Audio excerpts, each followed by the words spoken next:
removal of the multi-storey car park. We'll now move on to the Council's reasons for refusing the application. Now, this is a summary of the Council's reasons for refusal. The full reasons are in the hearing report.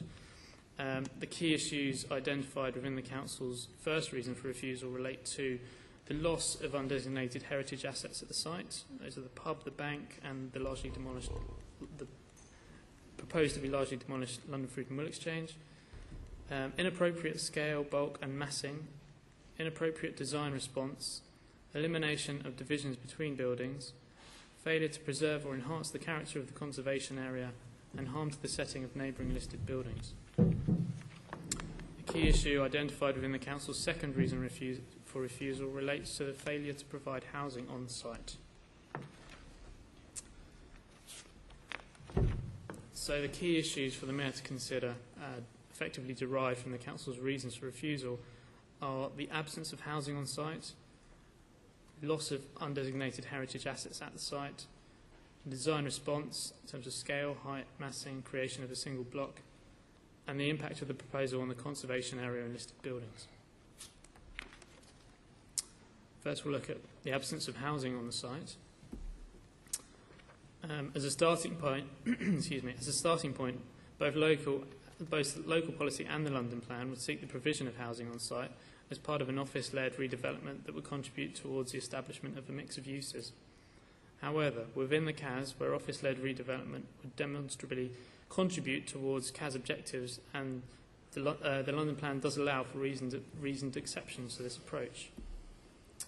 In this instance, given the potential for this development to sustain an important cluster of business activity, GLA officers are content that there would be an absence of residential uses on the site. In line with the London Plan, a financial contribution has been secured, £1 million, to deliver affordable housing at a different site nearby. Now, before we move on to consider the loss of undesignated heritage assets or the impact of the proposal on the conservation area and other designated heritage assets, it is important to acknowledge the following substantial benefits of the scheme. First, economic benefits include support of CAS function, which is the driving force behind London's economic well-being. The scheme would result in an uplift of approximately 2,300 jobs at the site and numerous short and longer-term employment and training opportunities secured through legal agreement and discussed in detail within the hearing report. The scheme would also deliver social benefits through the promotion of equal opportunities through employment and training obligations to respond to local skills gaps, and through the removal of barriers to access and inclusion at the site to enhance local opportunities for disabled people, employment opportunities. Environmental benefits include delivery of a more energy efficient and sustainable building, improvements to permeability, public access and public realm improvements, including the public spaces and proposed north-south route, removal of the Whites Road car park, which is harmful to the character of the conservation area and a focus for antisocial behaviour, and increased vibrancy and activity generated by the mixture of ground floor uses to promote local safety and security. Now we'll look at the loss of undesignated heritage assets at the site. These include the London Fruit and Wool Exchange, the Gun Public House, and the Bank Building. It's important to note that none of these buildings are listed or locally listed, but that the London Fruit and Wool Exchange is identified by the Council's conservation area appraisal as having a positive contribution to the conservation area. For the avoidance of doubt, the Whites Road car park is not regarded as a heritage asset in line with the Council's conservation area appraisal and advice from English Heritage. This is a view east along Brushfield Street towards Christchurch Spitalfields. The London Fruit and Wool Exchange features on the right of this view. Here it's highlighted. It was built in 1929 in a neo-Georgian style and is constructed of red brick with white Portland stone dressings. You will note also that you can see the modern roof extension above the four-storey, which was added in the late 1960s or early 1970s. The Council's conservation area appraisal makes clear that the positive contribution of the Exchange building lies in its sympathetic relationship to Christchurch Spitalfields through its scale, materials and detailing. which, together with Spitalfields Market opposite, forms an important part of the setting of Christchurch Spitalfields. The Mayor should note that this facade of the London Fruit and Wool Exchange would be retained. The Gun Public House, this is an image of it, and it's an image of it viewed at the Brushfield Street, Crispin Street junction. It's of a similar era to the Exchange building and displays a similar palette of materials. However, the building has evolved somewhat over time. The Gun was originally a smaller scale building, probably built slightly before the London Fruit and Wool Exchange. Note here that the building is of 3 stories and features a suburban pitched roof. It is also possible to identify the unusual relationship that the building would have had with the Exchange building, expressed through the mismatch in scale and highly visible wrapping round of the London Fruit and Wool Exchange. Here again we see the building as it is today. Note that it is of 4 stories and that there is a large brick parapet which helps to improve its relationship with the Exchange building. Note also, however, that due to differing floor to ceiling heights, the building's proportions remain at odds with the London Fruit and Wool Exchange. This is most clearly demonstrated through the mismatching window alignments between the 2 buildings. These images provide more of an insight on the alterations and demonstrate how the parapet was used to conceal the building's pitched roof. The Gun Public House is not identified as a positive contributor to the conservation area, but despite this, and despite the alterations which predate the conservation area designation, the building positively contributes to the townscape.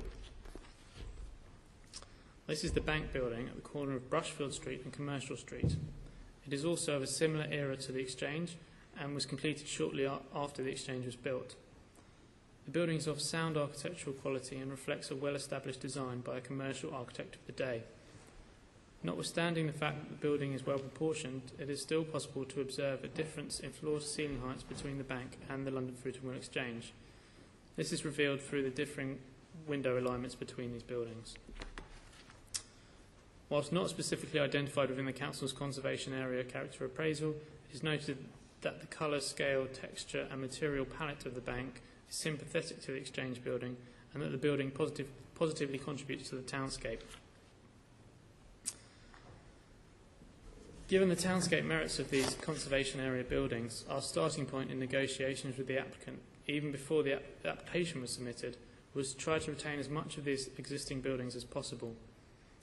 Essentially, the tension in this regard occurs as a result of the constraints associated with retaining existing components of the built fabric and the compromise this would have on the delivery of a comprehensive design solution that would support the CAS office market and ensure the development is a viable proposition. The key limiting factor in this respect is a mismatch in floor levels across the Brushfield Street fronting buildings and the challenges this presents to delivering a rationalised and high-quality large floor plate office space. This diagram expresses the different floor levels between the Exchange building, the pub and the Bank. It illustrates a significant mismatch in floor levels between the Exchange and the pub on two floors and the Exchange and the Bank on 1 floor. We asked the applicant to examine various levels of built fabric retention, from retaining the buildings themselves to simply retaining the facades. In each case, there were significant constraints to doing so. These are detailed in the hearing report. The applicant maintains that the retention of further elements of the built fabric would compromise the ability of the site to fulfil its potential to provide large floor plate office space, which is not only key to supporting CAS function, but also fundamental in terms of scheme viability. With respect to the loss of these undesignated heritage sites, heritage assets, we are left therefore to consider the submitted proposal on its merits. In doing so, the Mayor should note that the important Brushfield Street facade of the Exchange building would be retained. The Mayor should also have regard to the substantial economic, environmental and social public benefits associated with the scheme discussed earlier in this presentation. Having regard to these factors, we, as officers, are content that the loss or substantial harm caused to these undesignated heritage assets within the Brick Lane and Fournier Street conservation area would be outweighed by the substantial public benefits associated with the scheme. We'll now look at the following key issues on design and impact on the conservation area listed buildings. I intend to deal with these together in conjunction with the visualisations which the applicant has provided.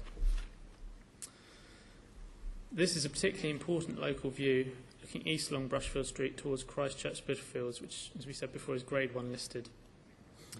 The Grade 2 listed 52 Brushfield Street is also visible in this view in the foreground to the right. The Exchange building is a key component of this view, forming an important part of the setting of Christchurch. The Gun Public House is also partly visible in this view, along with the modern roof extension of the Exchange building. This is the proposal. You will note that the Brushfield Street facade of the Exchange building is retained and improved through the reinstatement of a stone centrepiece and the setting back of upper stories. From this view, we can also see that the building component that would replace the pub. Whilst it is disappointing that the pub would be lost in this view, you will note that the replacement building responds well to the surrounding townscape through the rhythm of its fenestration and careful choice of colour, scale, texture and material palette. Considering the compound impacts of the proposal in this view, we as officers are content that the proposal would preserve the character of the Brick Lane and Fournier Street conservation area and not harm the setting of Christchurch Spitalfields or 52 Brushfield Street. This is a view looking east along Artillery Lane from within the Artillery Passage conservation area. There are various listed buildings along Artillery Lane and Artillery Passage, including the Grade 1 listed 56 Artillery Lane, which features in the foreground on the right of this view. The view along Artillery Lane is currently terminated by the Whites Road multi-storey car park. Here the proposal would replace the existing car park with a building of simple contemporary architecture and detailing, stepping down in scale to address Whites Road. In this view, officers are of the opinion that proposals would enhance the character of the Artillery Passage and Brick Lane and the Fournier Street conservation areas and would have a beneficial impact on the setting of listed buildings along Artillery Passage and Artillery Lane. This is a view looking north along Bell Lane towards the 1 Bishop Square development, which is partly visible in the background. The Whites Road car park features prominently on the right of this view at the boundary of the Brick Lane and Fournier Street conservation area and the Artillery Passage conservation area. Here is the proposal. It would replace the car park with a building of simple contemporary architecture and detailing, partly set back from Whites Road to create a new public space and stepping down in scale to address Whites Road and Crispin Street. In this view, officers are of the opinion that the proposals would enhance the character of the Artillery Passage and Brick Lane and Fournier Street conservation areas. This is the existing view looking north along Commercial Street with the Whites Road car park and the rear eastern flank and eastern flank of the London Fruit and Wool Exchange visible in the centre of the view. Here is the proposal, which would provide a comprehensive townscape intervention that would remove the car park and provide a more clearly defined built frontage onto Commercial Street. Whilst the massing of the proposal would represent a noticeable increase over the existing situation, you will note that the building steps down to the southeast corner to address the sensitive junction at Whites Road, Toynbee Street and Commercial Street. Officers are of the opinion that the proposal would improve the legibility and coherence of the streetscape along this part of Commercial Street, and that this in turn would result in a slight enhancement to the Brick Lane and Fournier Street conservation area and the Wentworth Street conservation areas. This is the existing view from the steps of Christchurch Spitalfields looking down towards Brushfield Street and on towards Bishopsgate. The Grade 2 listed Spitalfields Market features on the right of this view, characterised by its gables and pitched roof. Opposite on the left-hand side, we can see the bank building, which, whilst not specifically identified within the Council's Conservation Area Character Appraisal, does form part of the area's intrinsic townscape character and has a good relationship to the surrounding heritage assets. Here the proposal would alter the setting of Spitalfields Market Grade 2 and the immediate foreground setting of Christchurch Spitalfields through the removal of the existing bank building and a setback two-storey element on the London Fruit and Wool Exchange. Whilst the